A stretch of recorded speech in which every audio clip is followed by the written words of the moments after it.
All right, good morning. Welcome to Garden Grounds. This is my live public Q&A that I do through the Rusted Garden. That's who I am, at least online.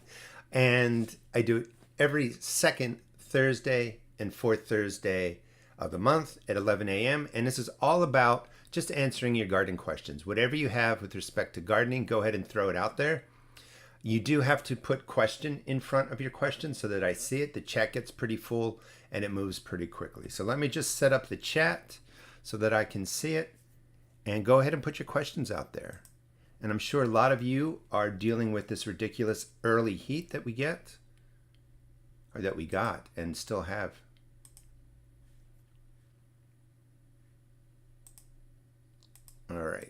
All right, so I've got the chat up. Let me just see if anybody put in some early questions.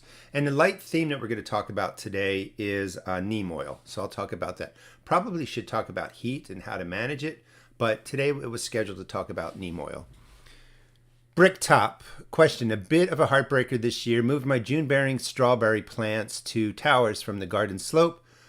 I got about 10 berries. Do you think they'll bounce back after reestablishing this year? I think they will definitely bounce back. They're going to send out a lot of runners so you can repopulate any spaces in your towers. You can plant those runners and get more strawberries to put elsewhere. I think they're going to be okay. One tip I do have for strawberry growers is to buy the June bearing type, which my June bearing produced really early, I think because of the heat. But a June bearing variety, which puts out a big crop typically in June, and then the everbearing, which put out smaller strawberries, but they will produce through like June, July, and August. Good news too is a lot of strawberries, no matter what variety they are, after the heat of the summer, they kind of get refreshed. And if you have a cool enough, or if you have a long enough fall before the frost rolls in, you can get more strawberries. But I think your strawberries are going to be perfectly fine. Eaglets. Are heat-tolerant lettuce varieties like Summer Crisp or Slow Bolt worth growing? Or is it best to wait for fall? I think it's best to wait for fall. Heat-tolerant is nice, but they don't usually tell you what that means. And once the temperatures are staying in the mid-80s, upper 80s, hitting the 90s, even if you have 78-degree days, but you have full sun baking and beating down on the soil, it warms that top 2-4 inches of the soil. And that just sends a message to plants to do a certain thing. And with lettuce, it's to bolt. So yes, that variety will extend the season, but once you push the limits out of, I really think out of the upper 70s, low 80s, it's going to bolt. There are some tricks you can do, like put it in a shadier area. But to answer your question, I think it's best to start planting your leafy greens again in the fall. Lindy. Worms are eating my turnips and beets. What can I use to get rid of worms?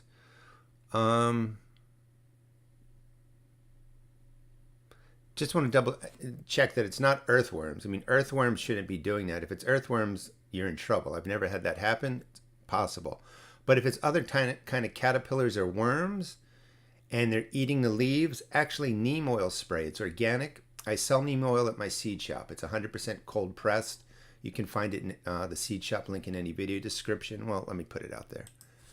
It's therustedgarden.com.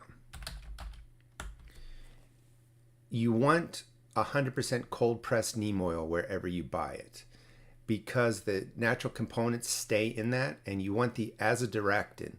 That's what chewing insects eat off of leaves. That's what eggs get coated with, and that's what kills them off. If you find a neem oil product and it says this, clarified hydrophobic extract of neem oil, it's pretty much garbage, because what the company did is they pulled out all the good components. And yes, it's neem oil, but it's not any better than if it was just olive oil, corn oil, peanut oil, any oil. Oil itself is an insecticide. It coats soft body insects and it kills them off. With neem oil, you don't want that clarified hydrophobic extract. And they do that, I don't know, for shelf life. I don't know why it's legal. They shouldn't be able to say neem oil. And then you'll see in the bottom left corner, it'll say clarified hydrophobic extract of neem. Don't buy that. You want the cold pressed neem oil.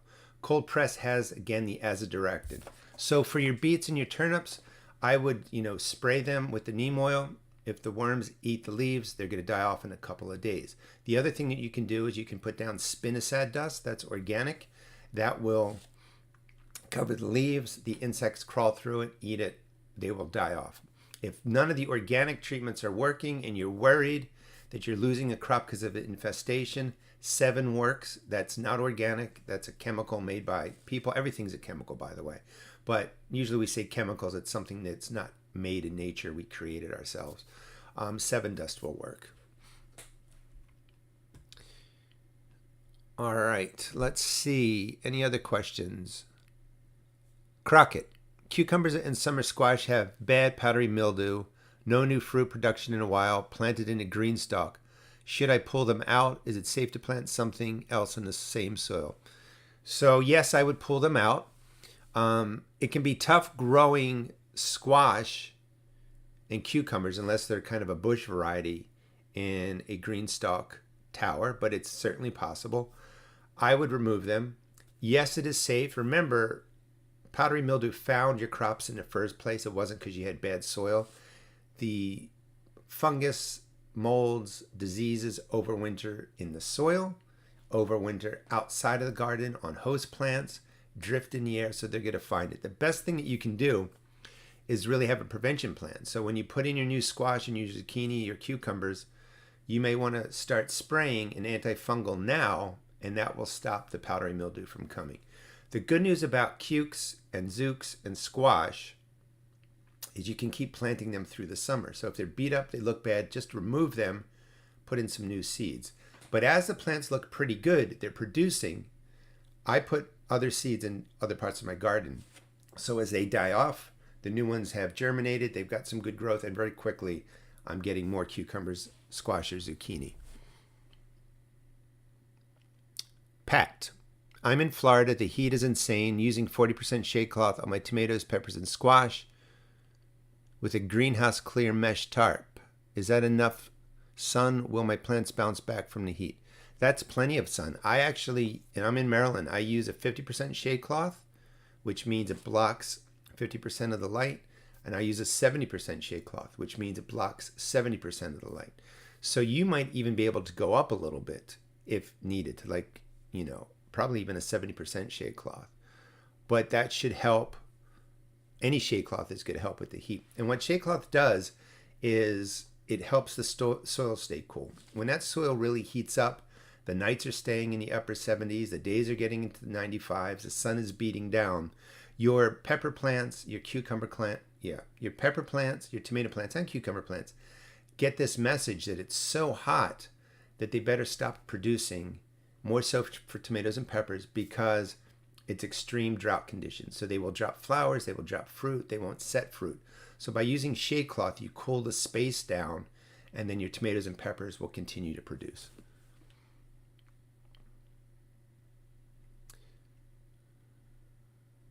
Isabel, I saw your question. Make sure you guys put question in front so that I see it.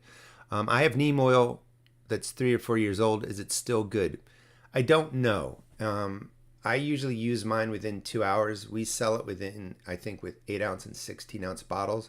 That goes through pretty quickly. If it was saved, like maybe in the house or in the refrigerator, it's good. I just don't know for sure. It's been fine when I've used it for full 2 seasons, completely for 2 seasons. I've had no issues with it. But I don't know when it's getting into that 3rd or 4th year. And just for those of you that don't know, so the neem oil, I make a spray. The spray formula that I use, before I even say that, anytime you create a new spray, I appreciate you trusting me. You read it online. You've used it before on one plant. Now you're going to use it on another plant. Always test spray. It means you make the batch, make the recipe, whatever it is, and then spray some leaves and really wait 24 hours at least, if not 48 hours, to see if the spray damages any of the leaves. I have in the past sprayed tomato plants with a spray. It was fine. I switched that spray over to another crop and I burned all the leaves. Way back before I figured out it's 4 ounces of hydrogen peroxide into a gallon of water, I used straight hydrogen peroxide on my pepper plants and I defoliated them all. So you really do want to test spray. The recipe for neem oil I use, and you can check out my channel, just look up neem oil, is 1 to 2 tablespoons of the cold pressed neem oil in a gallon of water, and then at really maybe 2 teaspoons to a tablespoon of soap. The purer and the cleaner the soap is, like Castile type, you can use a tablespoon or even more. If it's a harsh detergent or has more stuff in it, start with 2 teaspoons. You need the soap in there because oil floats on water, and then the soap helps it disperse through the water. So you shake up your container really well, the oil gets dispersed, you spray the leaves, it coats them, a couple minutes go by, you shake it again, you spray the leaves. If you don't use soap, you're just spraying water until that oil gets to the bottom, and then you end up spraying a concentration of oil on your plants, and it's going to damage them. And again, this is Garden Grounds. This is my public mentoring Q&A that I do every second Thursday, fourth Thursday of the month at 11 a.m.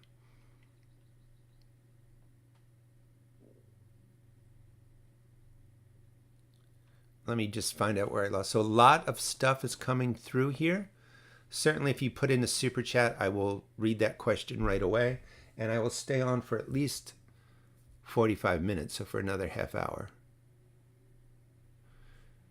Christina, what do you do for Japanese beetles? They are eating everything. I bought a trap and put it in a tree. Anything else? The traps do help pull them away from your plants, and you bag them. I've used dust for them, and they usually come. Actually, there are not that many coming this year. It's really weird, so I don't know why, but with all the other issues happening, the Japanese beetles are less. I would put spinosad insect dust, which I was talking about, on the outer leaves of my grapes. They crawl through that. It would kill them off. I've used Sevin dust before. That's a chemical. I'm comfortable with it. I'm not saying use, the human-made chemicals, but if it's a crazy infestation that's costing you crops, if the organic doesn't work, I'm okay with going to the next step. And the reason I say that is there's a lot of fear out there that other people put out that if you use a chemical fertilizer or if you use a chemical spray, you're wrecking the world. And it's not true. You have to use it wisely. You have to use it strategically. And some of them are better than the other ones. You just have to learn about it. So I would use spinosad, Captain Jack's brand is fine, insect dust, and see how that works to start.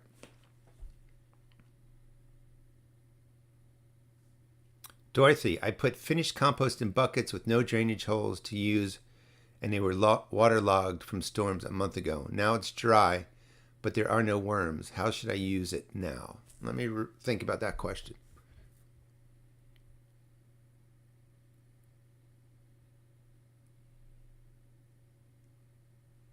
Yeah, so being waterlogged and having no drainage holes, you basically killed everything in there except for like bad bacteria. When you just have water sitting in compost or decaying matter, it creates an anaerobic environment, which the smelly, the nasty, the bad bacteria come.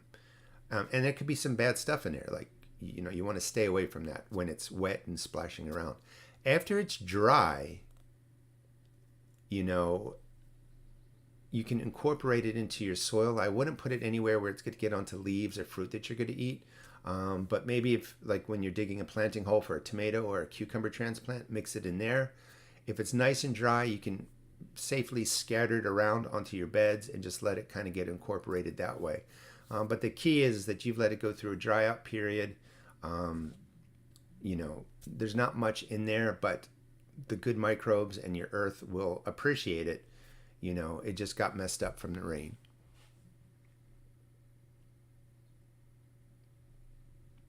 And then Brandon, well, you have the same question. Japanese beetles all over my grapes, strawberries, raspberries. What's recently been the best way to get rid of them?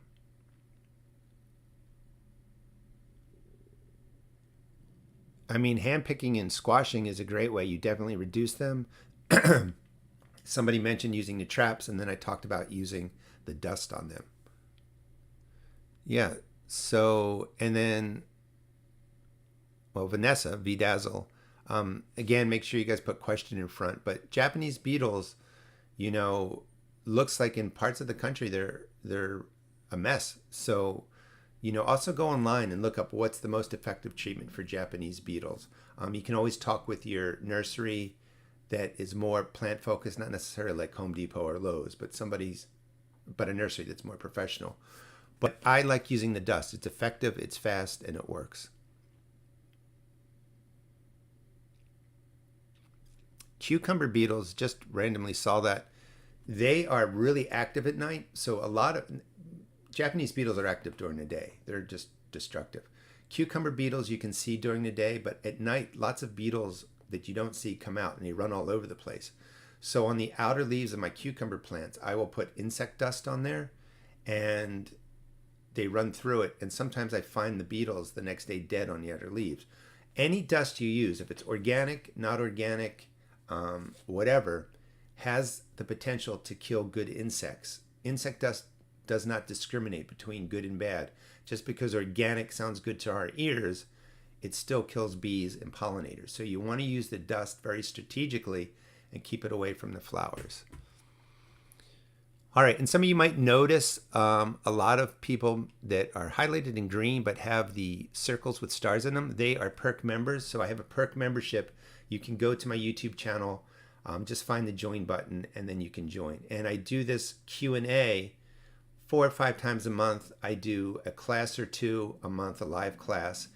And I do a series called Grow as We Grow, where people can send in video clips of their garden and questions, and I put them together and launch the Grow as We Grow series with videos from the perk members.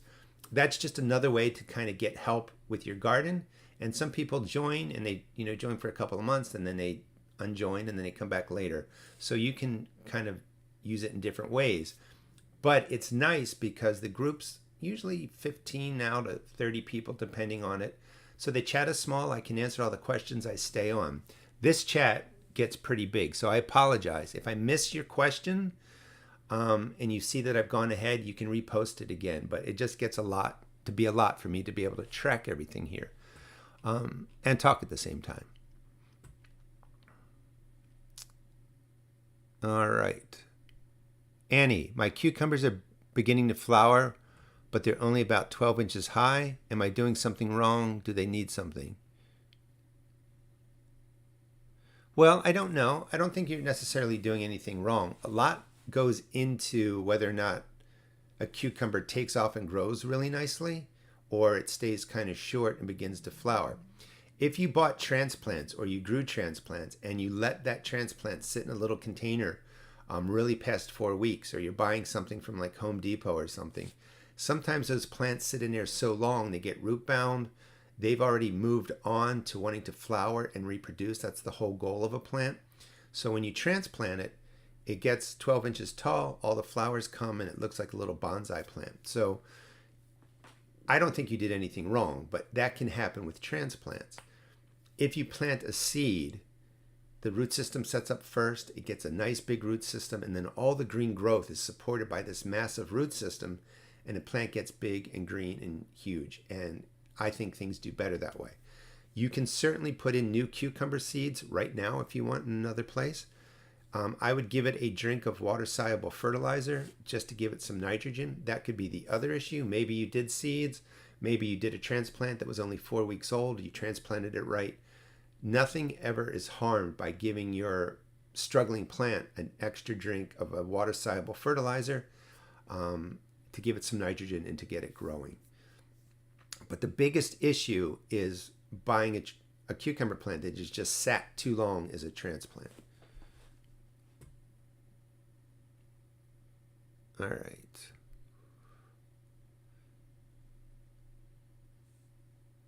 Helen. And blue means, Helen is a pretty new perk member. Clean plants with hydrogen peroxide before rainstorm. Should I proceed with baking soda or repeat hydrogen peroxide due to the hard rain? So, good question. Hydrogen peroxide is a great cleaner of the leaf, meaning you spray it, it reacts with any fungus spores on there or active fungi, reacts, kills it, cleans it, and then it's gone in a day or two. So hydrogen peroxide does not sit on your leaf.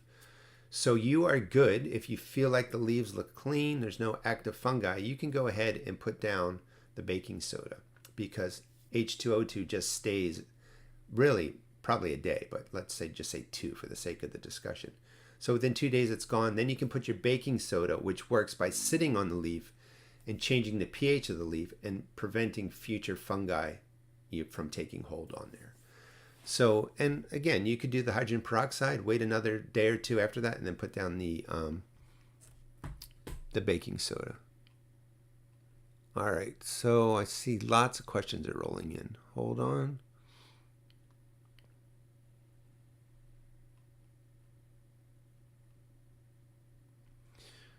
All right, Tiny Purple, also a perk member. Question, will using an electric toothbrush on your tomatoes flowers help them set fruit in the heat? It will not, no. I saw videos saying the heat turns the pollen gummy. I mean, I don't want to say that's not true, but first of all, if it's gummy, well, what's a toothbrush going to do? It's going to be gummed up to begin with. I think other things are in play when the heat comes, and it's other stuff internal to the plant. Plants are really smart. They know how to grow. If you ever wonder why a plant bends toward the light, it's really cool. So where the light's hitting the stem of the tomato plant, the cells form in a uniformed, same size circle, let's just say. On the side that's getting too much shade, instead of being a nice uniform circle, it creates an elongated cell, which pushes the plant to curve towards the sun.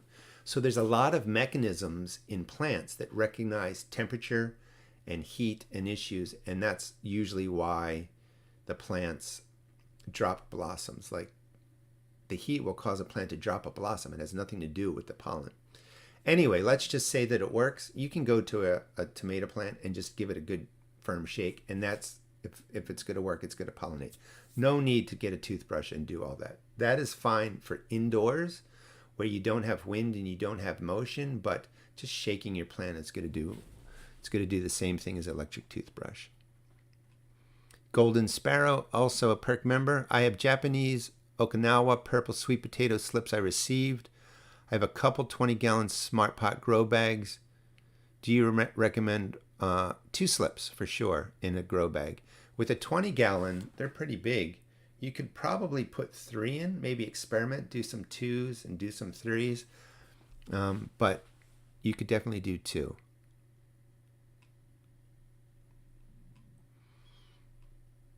All right.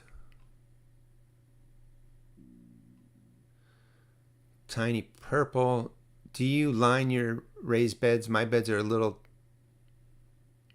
Wait, let me reread that. Do you line your raised beds? My beds are a little too wet, are a little too well draining. I've got water crystals to try, but so you're looking to use water crystals to help keep water in your bed. And do I line my raised beds? Maybe line them in a way to kind of slow down the water loss? I do not. I just let the earth drain, that way. I do have the luxury, thankfully, that I retired from being if you don't know this, I was a mental health clinical therapist at Johns Hopkins, and I retired, and now I do YouTube and a garden full time. So I'm able to go out and water more often. The best thing to do, really, I think, is because you could, it's just expensive to get the crystals. It might buy you some time, but watering is what's going to really make that earth bed in those containers kind of thrive. So peat moss works, organic matter works, compost works, really building that in your soil. Mulching really works. But if you're in a place where it's going to get really hot and you have the ability, drip lines are really the best way to go. They really help out manage the water.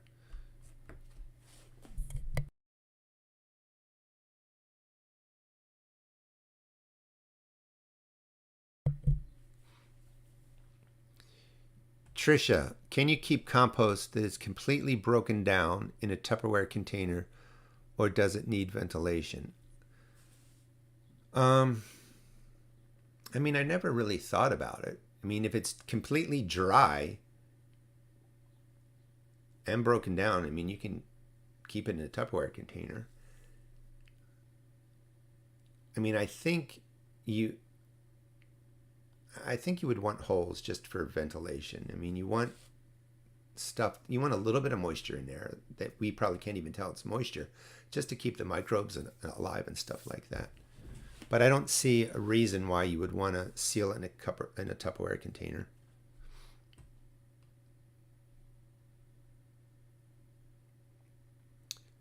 Coco, good morning. I pulled some of my potatoes, and what I think was the seed potato was still intact. Can it be reused to grow more potatoes? Yes. I mean, it depends on the condition of the potato. But if the seed potato still has potato, it looks like it has roots, it was maybe growing something, you can reuse it. Also, your littler potatoes that come out of there, you can replant those and they're going to sprout and then they will grow future potatoes. I plant potatoes at least 2 rounds in my area, so I will have another round of potatoes going out soon. Kim, also a perk member. First time ever seeing slugs on my bush snap beans.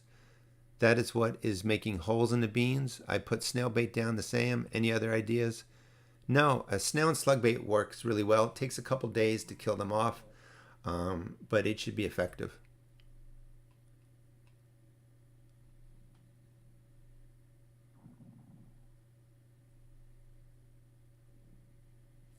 Dorothy, the lantern beetles really like my cucumber plants and malva flowers. When I spray them with dish soap, neem oil, and water and a splash of vinegar, they jump away.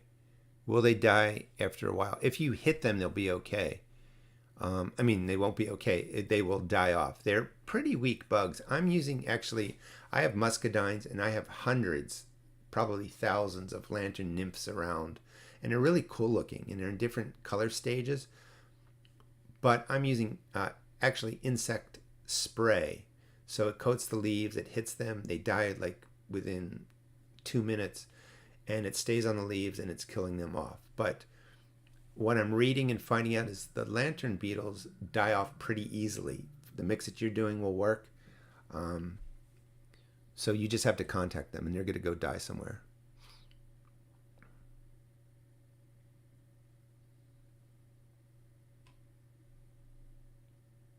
All right, catching up here. Jay Bay, how late can you grow beans and what kind are best in warm weather? Just about every bean, it's easier to say it this way, works well in warm weather. You can plant anything right now. Cowpeas I like. They are coming up from seeds that fell naturally last year. I have bush beans that are ready to harvest. I'm going to put in some more bush bean seeds soon. I have purple potted pole beans that are producing. They were seeded back in April. You could put more pole beans out, Kentucky green beans. Just about any bean can go out now. And it is a good strategy because a Mexican bean beetle is going to be coming here. And I'll manage it and get production. I will be putting out more bush beans all the way into August because they mature really quickly. And with the heat of the soil, when soil temperature is up in the 80s and 90s, and the heat of the day, beans and your warm crops germinate much more quickly and they grow more quickly. So where something might say maturity 50 days, that plant can produce beans maybe in 40 days. Or a cucumber plant that says 45 days from germination can create cucumbers in 35 days. And I don't know what it is. I mean, I think we just kind of got into this group think, and I was like this for a long time. We just think spring is for cool weather crops. All the warm weather crops go into May and June, and then we stop. And then we try and rescue dying plants. Just pull them. And you can put the warm weather crops in again right now, in July, some places in August, and you can keep them going into the ground. So I do recommend Dr. Bonnie to check out my video, H2O2 and tomatoes. I'll go over it in detail. But I believe the dilution that I'm doing is 4 ounces of 3% hydrogen peroxide in 1 gallon of water. Karen, how quickly do banana nut squash grow? Planted seedlings that I grew a few weeks ago, but they aren't really taking off. Don't know what it could be. They should grow pretty fast. I don't know if you meant butternut squash. I don't know technically what a banana nut is, but doesn't mean I know every variety. But if it's a butternut squash, give it a big drink of water-soluble fertilizer. It should take off pretty quickly and you'll be fine.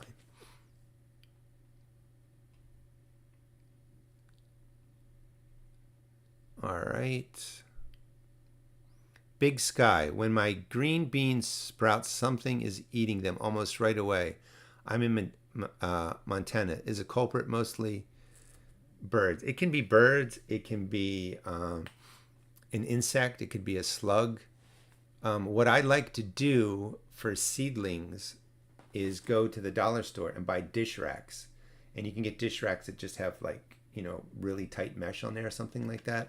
Or a mesh waste paper basket. Anyway, drop it over the germinating area. And if it's rabbits, birds, bigger things, the basket will protect them until they get growing and get established. If you think maybe it's snails or slugs, the snail and slug baits work really well. The number one goal is always to try and figure out what it is. But I have lots of old dish racks and covers that I will put down at times. And then when the plant, is a certain size, you can just go ahead and remove it.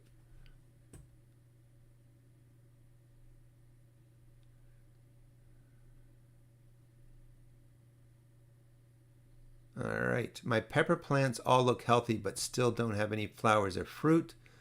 I live in New York. It's been very hot. Please help. So you can't really do anything. I mean, if your plants look green, they look healthy, they're growing, you've fed them, there's no trick. Like, you might see give them more phosphorus and potassium, do this, pinch that, or whatever. They have to just begin to flower, and they're going to do it. That's the whole goal of a plant. Sometimes the heat and temperatures can mess with them, but if they're green and they're growing, just stick with the watering and be patient.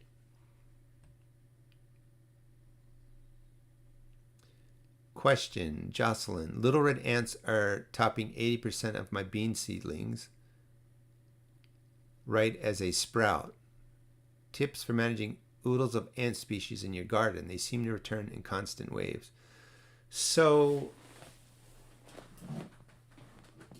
this is what I use for ants. This is Jello up top. This is sugar down there. If you buy borax in the laundry detergent area of your grocery store, the name brand is borax. It's sodium borate, sodium tetraborate. And I do now, it's 4 tablespoons of sugar, 1 tablespoon of borax or sodium tetraborate. I put it in a mason jar, put holes in it, add some water, mix it together, and then drop it. If it's ants that eat sugar, which most of them eat sugar, they will eat that. That will kill them off. If they're ants that like protein, I don't know how to tell the difference. I use Jello because Jello has, basically bone marrow in there, and that's what helps kind of make the gelatin. So there's a protein in that. But I find that the sodium tetraborate, the borax, 4-part sugar, 1 part, let me get it right, 4 parts sugar, 1 part borax really does work. Also, if you go and look for ant baits, and you look for sodium tetraborate, that's, first of all, it could be organic. It forms in the planet, but people make it. It's cheaper that way. You can use that. That's not going to be harmful, but you just want to know what the ingredient is.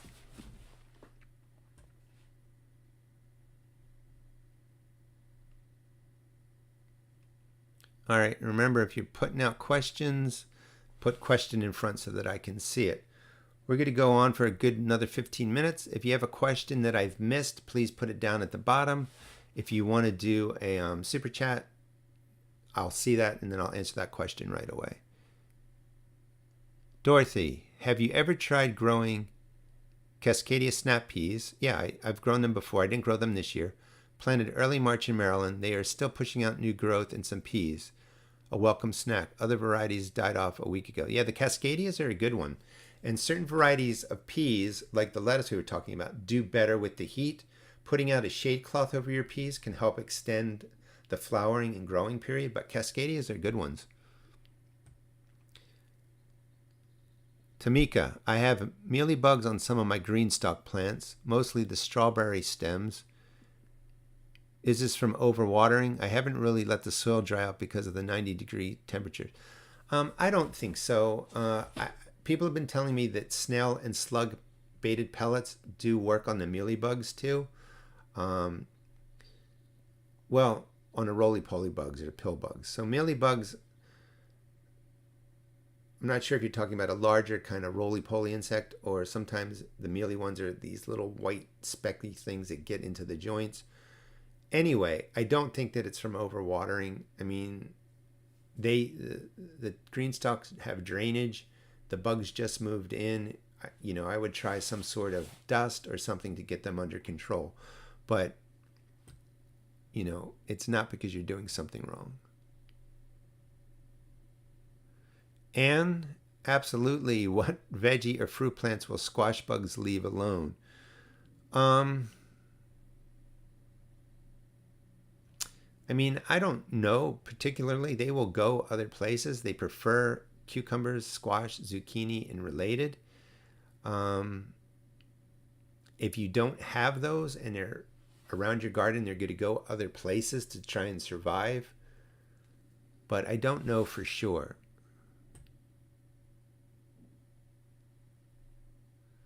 Redefining me. Can tomato plants come back? Little green still on the leaves after water soluble burn. As long as the stem is fine, it's going to put out new leaves and new suckers, and it will grow back.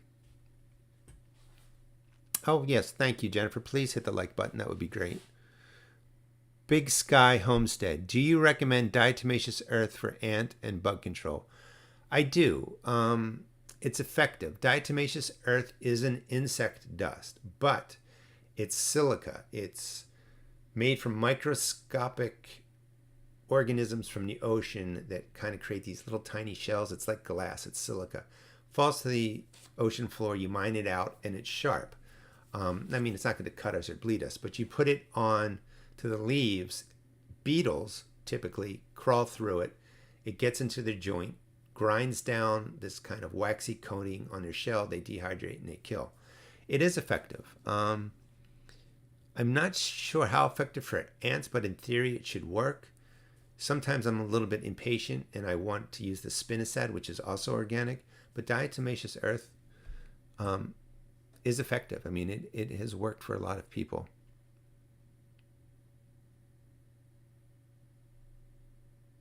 Yeah, the white mealybugs, I might just kind of go with, some sort of spray to cover the mealybugs. They just showed up. It's not because of the watering. Question, how do you keep your garden pests away, such as possums and woodchucks?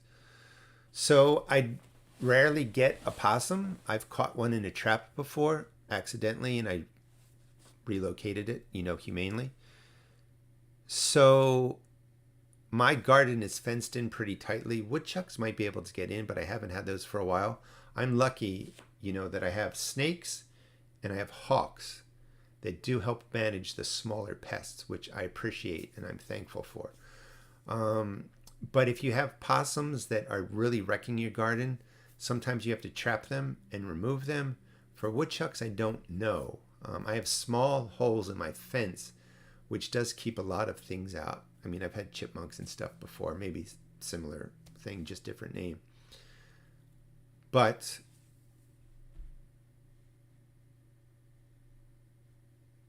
certain larger pests, squirrels, groundhogs, possums, woodchucks, there's no real way to deter them. If they want to get in your garden, they're going to get into there. Golden sparrow. I don't know what bugs are eating my sweet potato leaves.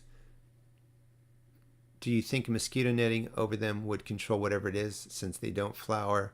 I think so. If they're already crawled in and are living under the plant leaves, like it's snail or slugs, that's not going to help. If they were like flying in and eating it and then flying away, it would. So to answer your question, you can cover them because you're right, they don't flower. They actually do flower, but you don't have to worry about that. You don't need it for the sweet potato. That could help. But I think it's something that's crawling up from the ground and eating the leaves. I would go ahead and use the spinosad dust on them. Just kill off whatever it is. Sweet potatoes can take a lot of damage, so you don't have to over worry about it. But most of the time, they are already around the earth. And so if you cover them, you're just kind of trapping them in there. Yeah, if the squash bugs are on the watermelon and melons, which is typical, they do that. I just did a whole video on managing squash bugs. I mean, you have to find them, remove the eggs, you have to smash them, and they are a pain. They're just very, very difficult. Michelle, do all tomatoes ripen from the bottom up? My sun-gold cherries are ripening from the bottom up and do not continue ripening once picked. The top rots. No, I don't know what that is. Tomatoes usually go in a uniform way from like green to a lighter color to a lighter color, and then they transition over to the yellow, red, or whatever color they're going to be. So the sun gold should just really be turning uniformly across. That can be, just that group, that batch from the conditions of nature and the heat and stuff, watering issues, whatever, just at that period of time could be causing an issue. I mean, I'd have to see a picture, Michelle, because it's not typical, and I've not really seen that before. Dorothy, is fabric from old bed sheets useful for a shade cloth? I think you could use it. Shade cloth is interwoven like this, like a pie topping, so some light gets through there. The bed sheets will block most of the sun, but you can put it in a way that sun is still coming in from the sides, but it's maybe blocking the high southern sun and western sun and creating shade. So it can definitely be used. This way you don't have to spend any money.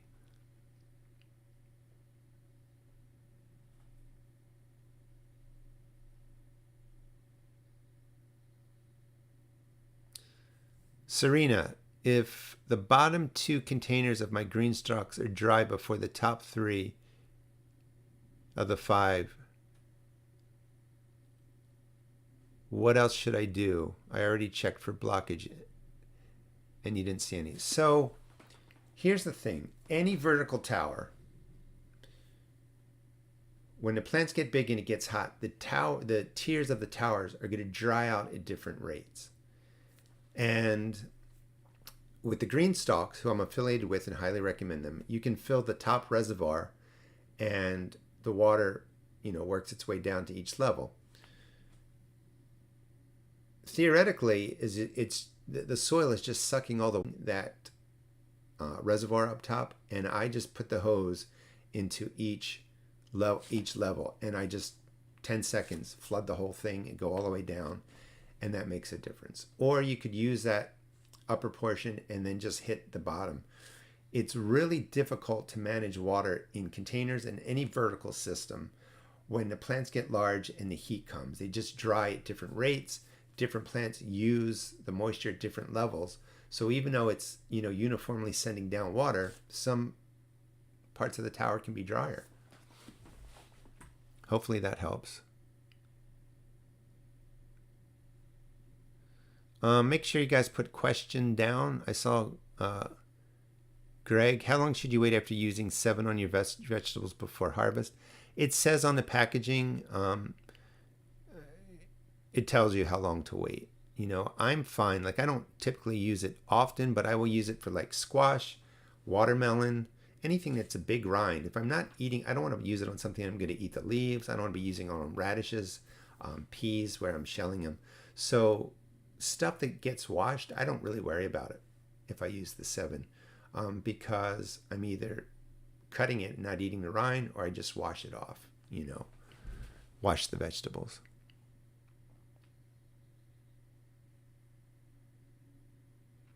Big Dog, should I trim my crookneck squash vines for better production? The vines are out of control with few viable fruit. So I'm not typically a fan that pruning creates better production. It never made sense to me because tomato suckers will produce flowers and more leaves. You get more tomatoes. Maybe not as big. If your squash is sending out lots of other, vines, and you want to cut back some, you can go ahead and do that. I don't know if that's going to necessarily mean better production. It just might be the stage that the plant's going through.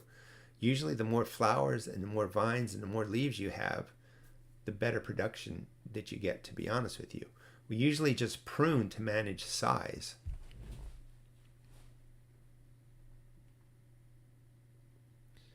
Jay, what do you think about black trim tomatoes? Is it a good producer? Some people say it really is. I went back to the black trim this year. It's going to be in a shadier area. I found that the tomatoes taste great, but it's not a huge producer. And I felt like the heat of Maryland was just beating the heck out of it as we got into July. So I'm trying the black trim now in a shadier part of my garden. Where are we at? All right, 11:46. I'll go for 10 more minutes. If you have a burning question, I hope I get to it. And again, I do the public Q&A, the mentoring Q&A, every second and fourth Thursday at 11 a.m.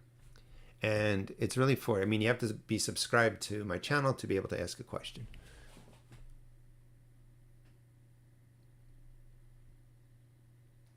Sharon, have you ever tried the Three Sister method, beans, corn, squash, and do you recommend it? I have not. I do recommend it. I've grown just corn and I put beans in there. I don't like putting squash into corn and beans because I'm always looking for the squash bug.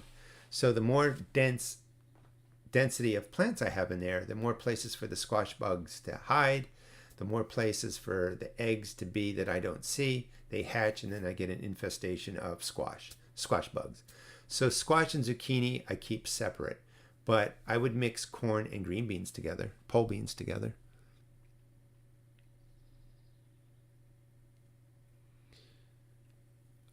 You can try and send pictures to the rustedgarden@gmail.com. I get tons of mail, so sometimes I don't see it, but certainly if I see it, I will respond to you. But it's the rustedgarden@gmail.com.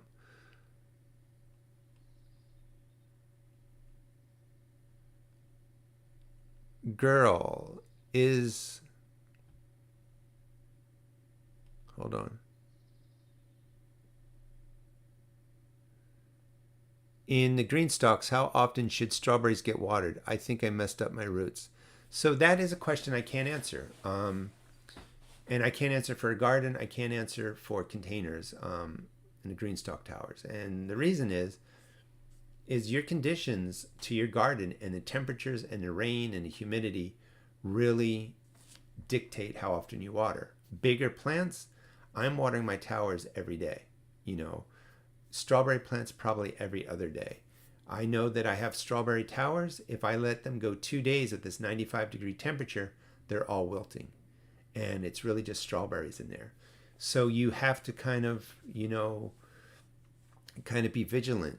GreenStalks drain, your containers drain, the earth drains. It's really hard to overwater and harm your plants. It can be done, but it's really rare. So when you're in doubt, water more often. But right now, if I was going to answer your question, it's every other day for my strawberry towers. And if you messed up the roots, if they dried out, as long as part of them are alive, the strawberries will come back. Mary Jones, my blueberries are very green, but they have no blueberries on them. They did do a little, and that's it. So my blueberries have all flowered, tons of blueberries. If you're in an area where they should have flowered by now, then maybe they just need to mature more and you missed it for this year. If you're in an area where it's been cooler and the flowers are starting to come or haven't come to your area, then there is hope. But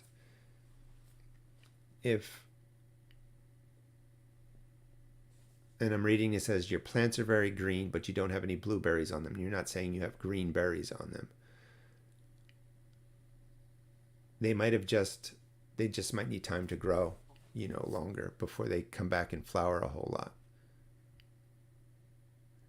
And I killed them by foot and sprayed pyrethrum on them around the bed. Should I burn wood on the soil after the season? Will that kill them?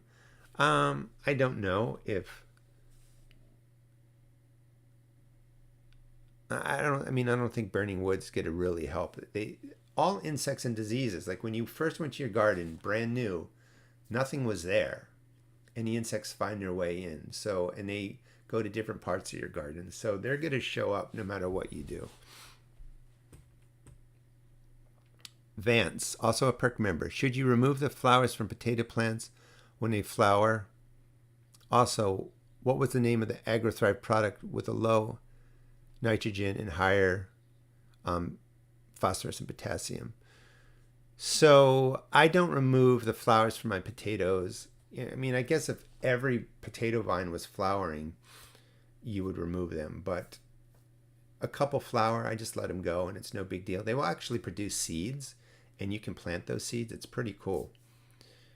The AgroThrive product, you go to agrothrive.com. That's the water-soluble fertilizer. It's organic. I recommend them. I am associated with them.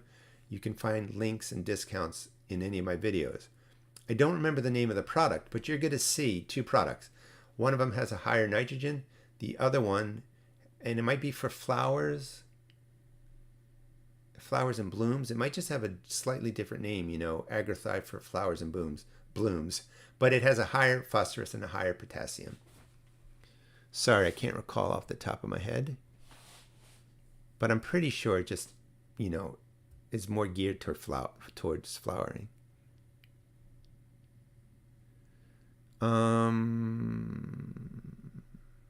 Wow, lots of questions. Where are we at? 8 minutes. So at 12 o'clock, it'll be a hard cutoff. Derek, does a high pH cause blossom end rot? No. I've suddenly started getting blossom end rot 4 seasons. I'm not getting it. And then D.D. Curtis says, is blossom end rot associated with irrigation, overwatering, and underwatering? So I can answer those two real quick. Blossom end rot is not related to pH. A high pH, well, it might be, but I doubt it. You're not gonna, if you've not been getting blossom end rot for 4 seasons and now you're getting it, it's probably because you didn't jack up the pH of wherever you're growing. It's possible that a high pH impacts the plant's ability to pull calcium into its system, and if it's not getting enough calcium, you get blossom end rot. But that would be extremely rare, and I don't think that's what's happening. Usually blossom end rot happens because the plants aren't able to access the calcium, meaning you're watering irregularly in containers. If the container dries out once, the roots are damaged, can't pull in the calcium, you end up with blossom end rot. A good solution is to add calcium to your soil, just in case it's that. It could be garden lime or something like that. I have videos on making this kind of watery slurry, pouring it into your container plants. But the whole idea is consistent watering. If you keep the water consistent, and you do have some calcium, you don't need a lot, you shouldn't get blossom end rot. But it usually comes in container plants, periods of high heat, where root systems dry out. If it's in the earth beds, it's usually the aroma types that get it, but it's usually a water-related issue.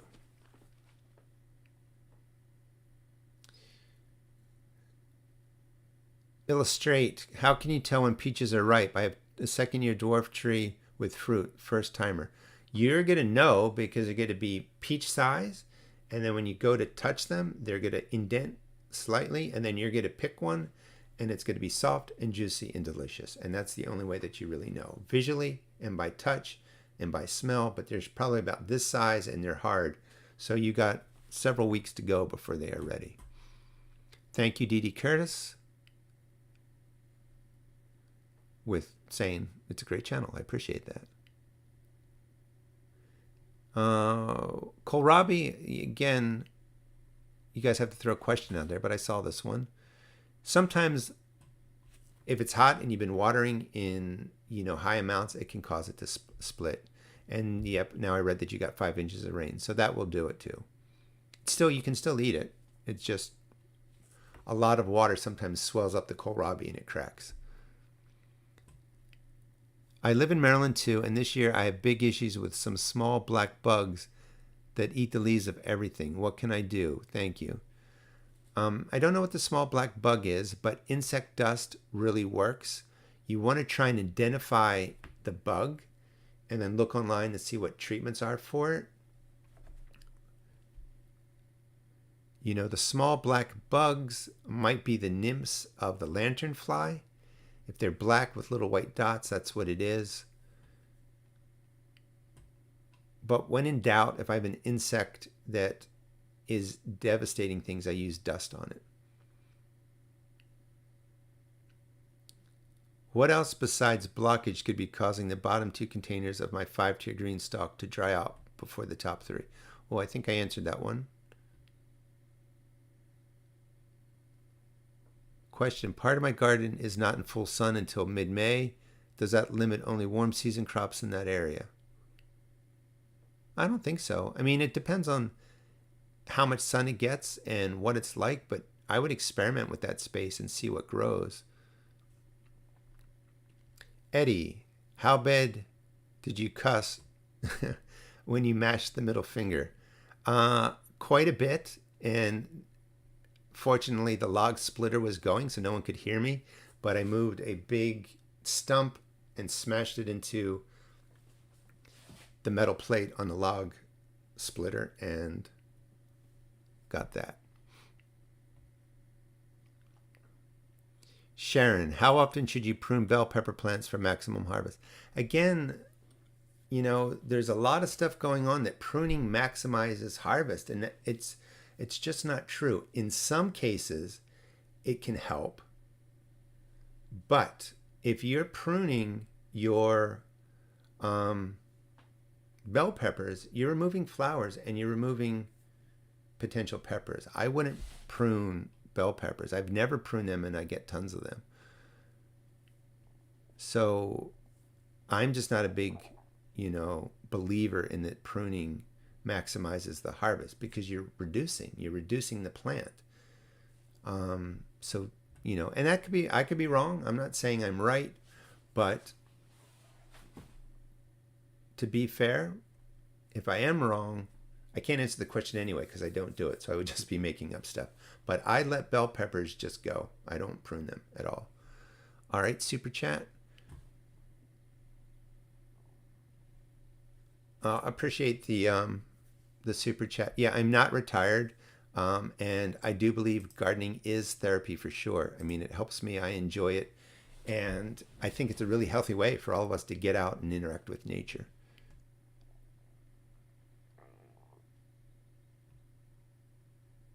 AgroThrive. I don't know why I can't say that right. AgroThrive fruit and flower is what we were talking about.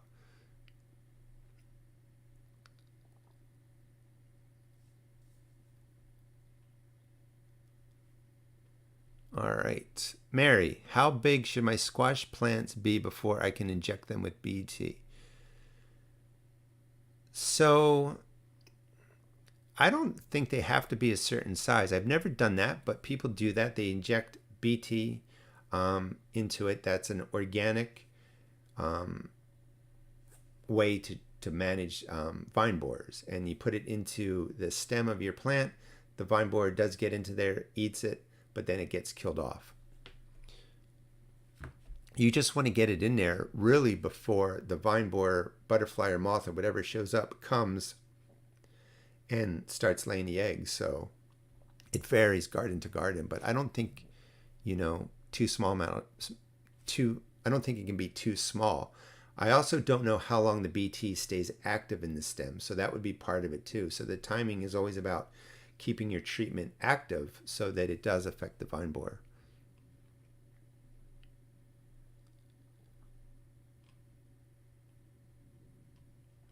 All right, we are at 12 o'clock exactly. So you guys have a great time in your garden.